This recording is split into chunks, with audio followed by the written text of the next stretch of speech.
Assalamu alaikum warahmatullahi wabarakatuhu. Nimefika leo tusema alhamdulillahi alladhi ahyana baada ma amatana wa ilayhi nushur. Alhamdulillahi.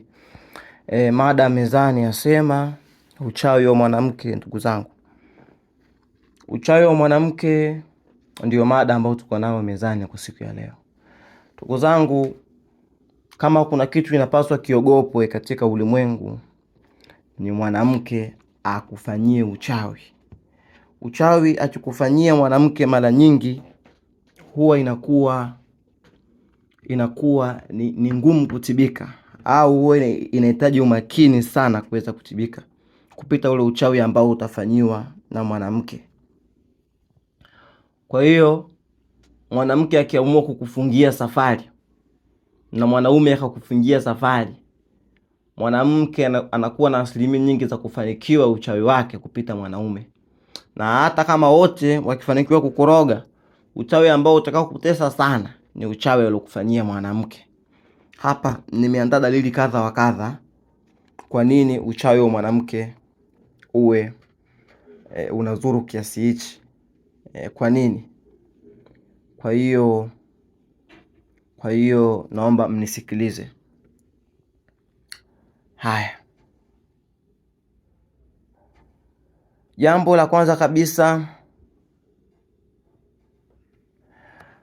kwanza ambalo linasababisha uchawi wa mwanamke kuwa ni hatari, tiba kuwa ngumu. Inasemekana uchawi wa kike unajengwa kwa vifungo vya chuki ambavyo ni vigumu kuvifungua kuliko uchawi wa mwanamume ambao huwa unawezekana ukawa umejengwa kutokana na madaraka tu. Wanaume wengi wakienda kuroga wanaloga kwa ajili ya kazi, kushikilia kazi muda mrefu, kushikilia cheo, kushikilia madaraka kwa mwanamke, kumloga labda tu ili ammiliki. Lakini mwanamke uchawi wake mara nyingi huwa unaambatana na chuki. Anaweza kaenda kuroga sehemu mwanamke, yani ni anachukia. Hivyo hata akipewa dawa akanuize, ni ananuiza huku kakunja uso, kakunja sura, na ananuiza hata mengine ambayo hakuambiwa, yani anakuwa yuko serious na kila kitu. Kwa hiyo ndio maana unakuta uchawi wa mwanamke unakuwa ni hatari zaidi. Ni zaidi kupita mwanaume. Lakini ushirikiano wa vikundi, wanawake huwa na tabia ya kushirikiana katika network za ushirikina na uchawi. Kwa hiyo wanawake hawa vikundini mwao humo wakikutana huwa wakielekezana mpaka kwa waganga. Yani huwa wanaelekezana mpaka kwa waganga. Kwa hiyo hii pia ni sababu ambao huwa pia inasababisha pia uchawi wao kuwa ni mzito. Kwa sababu mimi nishawahi kuona kwa macho yangu mwanamke akija umtibie, anawapigia na wenzake hapo simu kwenye group, na mimi nifanyie, na mtumie hela na mimi nifanyie. Jiulize anakwenda sehemu ngapi? Huko asipofanikiwa atafanikiwa huko. Kwa hiyo uchawi wa mwanamke unakuwa ni mbaya zaidi. Lakini kitu kingine pia, nguvu ya macho. Inasemekana jicho la mwanamke lina athari ya haraka zaidi kuliko jicho la mwanaume. Kwa jicho la mwanamke lina athari ya kuharibu zaidi. Ndio maana ukimweka mwanamke mwenye tabia za ushirikina ndani, sahau kuhusu mafanikio. Kwa sababu jicho lake akitazama tu lina uwezo wa kuharibu. Na mwanamke akifurahi akitazama wallet yako, ana uwezo wa kujalia baraka kwenye wallet na pesa zikaweza kuja. Lakini vitu vingine, vifungo vya uzazi. Uchawi wa kike mara nyingi hulenga vitu vya msingi kama uzazi, ndoa, mahusiano, riziki, vitu ambavyo ni vigumu sana kuvitibu vikishaharibika.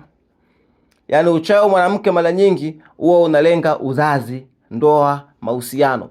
Ukiona umerogwa mambo ya uzazi, umerogwa mambo ya ndoa, mahusiano na mambo ya riziki, vitu hivi ni vigumu sana kuvitibu vikishaharibika. Yani unaweza ukaswampa sana, ukahangaika kwa waganga. Yani aidha utumie gharama nyingi sana au uzunguke sana mpaka ukate tamaa, na mwisho wa siku ndo at least ubahatike. Lakini pia sababu nyingine yenye kusababisha hawa wanawake uchawi wao uwe ni mbaya, matumizi ya vitu vya siri. Wanawake wanajua kutumia vitu ambavyo wanaume hawezi kuvigusa au kuvifahamu. Mfano mavazi ya ndani, damu ya hedhi. Yani mwanamke anaweza akaficha uchawi wake sehemu ambayo wewe huwezi kwenda kupekua. Yani wana vitu vingi vya siri. Anaweza akaficha uchawi wake kwenye lipstick, kwenye wanja, kwenye makeup, ambao ni ngumu sana wewe mwanamume kwenda kukagua kule ukaona. Kwa hiyo uchawi wake anaweza ukakuasili kwa wepesi, kwa sababu anazo sehemu za kuhifadhia. Anaweza akaficha kwenye sehemu za siri, akajipaka kwenye maziwa. Yani wewe utaupata tu huo uchawi. Lakini pia ufundi wa kupika dawa, yani wana ufundi wa kuchanganya madawa. Kama walivyo na ustadi wa jikoni, wanawake ni wastadi wa kuchanganya mitishamba na vitu vya asili kwa usahihi wa hali ya juu. Mwanamke ni anazingatia, ukimpa maelezo kutoka kwa mganga, hasa jambo lake amelikusudia, amelinuia, ataenda atapika vitumbua hata miaka 2, atafute hela akakuroge. Na akipewa maelezo anayazingatia kwa hali ya juu. Yuko tayari kumpatia hata uchi mganga ili tu akukomeshe akuroge. Hao ndio wanawake. Lakini pia uwezo wa kushawishi. Siku zote mwanamke ana uwezo mkubwa wa kumshawishi mganga kupita mwanaume.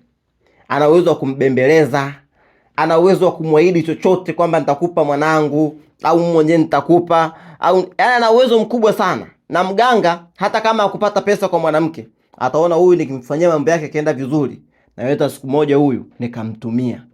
Lakini pia chuki ya kudumu. Wanawake wengi huwa wanakuwa na chuki za kudumu, ambazo chuki zile huingia mpaka kwenye mishipa ya damu.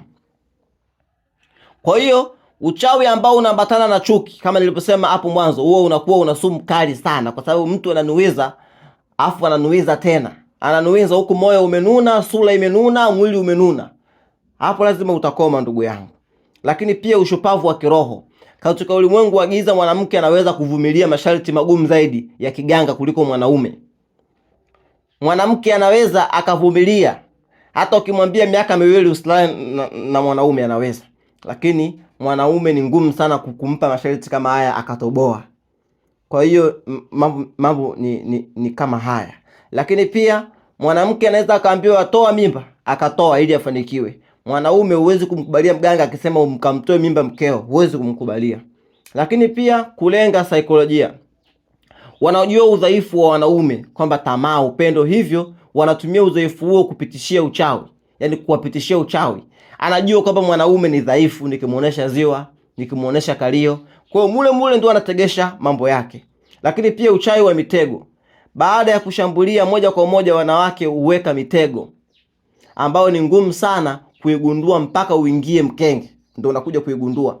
Anaweza tu akakutegeshea tu kwenye kinywaji, akakuwekea mtego chumbani, sehemu yoyote, ukajikuta ushaingia mkenge. Mwanamke anaweza akajifanya na kuheshimu ili akukate kucha zako, ili akunyoe ndevu, au akunyoe nywele za chini. Hizo akazichukua akaenda kufanyia mambo yake. Lakini pia nguvu ya malaika, roho na giza. Kuna imani kuwa upande wa giza unatoa upendeleo wa nguvu kwa jinsia ya kike kwa sababu ya uwezo wao wa kueneza uharibifu kwa haraka. Hawa majini hawa wabaya wanawasapoti zaidi ya wanawake, kwa sababu wanawake wakiamua kuendesha uharibifu au uvumi wowote, basi umeisha. Lakini pia kutokukata tamaa. Kutokukata tamaa.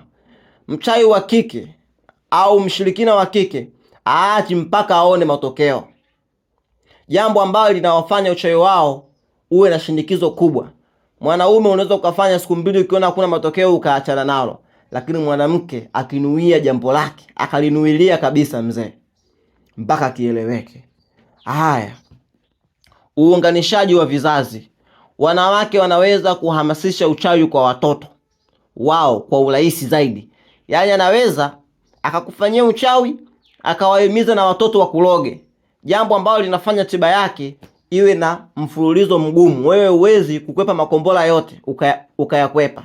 Lazima mengine yatakupata tu, iwe isiwe, lazima kuna mengine yatakupata. Kwa hizi ni sababu zenye kusababisha. Lakini kingine, matumizi ya lugha. Maneno yana nguvu, na wanawake tunaambiwa kwamba wanaweza kutumia maneno yenye vifungo zaidi, ambayo kisaikolojia na kiroho yanaweza yakakuasili. Mwanamke anaweza akamwambia mtoto wake, wewe kama uliwahi kunyonya ziwa hili ukalishusha likalegea, basi ni dharau. Ule uchawi tayari, ule uchawi. Anaweza akatamkia mume wake maneno makali na yakamsababishia uchawi, yakamsababishia shida na kadhalika. Lakini pia ukaribu, asili, nature. Wanawake wanatazamwa kama shamba au ardhi. Hii inampa muunganisho moja kwa moja na vipengele vya asili na mambo ya uchawi. Kwa hiyo hizi ni sababu ambazo zinasababisha uchawi wa mwanamke kuogopwa, na nakushauri pia uogope. Uogope kwa sababu mwanamke akikusudia swala lake, akikusudia jambo lake la ushirikina, kuliepuka inakuepugu ni ngumu sana. Lakini kitu kingine pia muhimu, ufungaji wa vifungo vya nywele. Kiimani, nywele za mwanamke zina siri kubwa ya nguvu ya kiroho. Wachawi wa kike mara nyingi au washirikina hutumia nywele zao au nywele za muhusika kufunga vifungo vya kishirikina. Mwanamke anaweza akaja akafunga uchawi kwenye nywele afu akaja kalala na wewe na usimgundue. Lakini pia matumizi ya viambata kama kucha. Imani ya kawaida kwamba ukichukua kucha za mwanamke, kucha za mwanaume, ukizitia kwenye ganda la kiberiti ukikaa nazo atakuwa anakuinamia muda wote. Haya wanaambiana wakikaa huku kwenye video vyao. Lakini pia udhibiti wa chakula na vinywaji. Kwa hiyo chochote kile ambacho kimewekwa dawa mbovu kikiingia tumboni kinaleta madhara. Hasa wanawake, kwa sababu wao ndo wanamiliki jikoni, wao ndo wanajua kila kitu, kwa hiyo ni ngumu zaidi kukufikia. Lakini pia ustadi wa sauti na kunong'ona. Kuna aina ya uchawi ambao ile nafathati wa kupuliza kwenye mafundo. Kwa hiyo mara nyingi wanawake sauti yao inamata zaidi kwenye uchawi kupita sauti ya mwanaume. Kwa hiyo ndugu zangu, tuogope sana kushiriki haya mambo, na pia tunapokuwa nao pia tuwe makini sana, kuwa makini. Na hii pia hakikisheni msikosee kuoa. Hii kukosea kuoa ndo inawapelekea wengi kwenye shida. Kukosea kuoa inawapelekea wengi kwenye shida na matatizo. Lakini pia kushirikiana nao wengine dada zenu na kulogeni wengine mama zenu na kadhalika.